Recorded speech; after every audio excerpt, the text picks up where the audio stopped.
కళాయిలో ఆయిల్ వేడెక్కాక కొంచెం కాలజీర, 2 బిర్యానీ ఆకులు వేసుకోవాలి.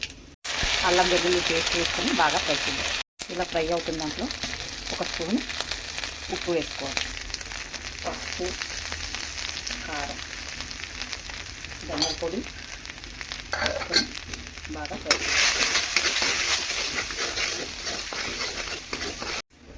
ఇలా ఫ్రై అయిన దాంట్లో ముందుగా మనం వాష్ చేసి పెట్టుకున్న చికెన్ వేసుకోవాలి.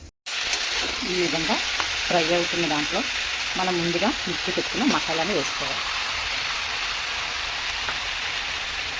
వేసుకొని బాగా ఫ్రై చేసుకోవాలి. చికెన్లోని కొంచెం కలర్ కోసం వేసుకుందాం 1 స్పూన్. చూసారా, మన చికెన్ బాగా ఫ్రై అయిపోయింది. ఇప్పుడు మనం స్టవ్ ఆఫ్ చేసుకుందాం. మన చికెన్ ఫ్రై రెడీ అయిపోయింది. సింపుల్గా చేసుకోవచ్చు, వెరీ టేస్టీగా ఉంటుంది. Okay friends, please subscribe. Bye.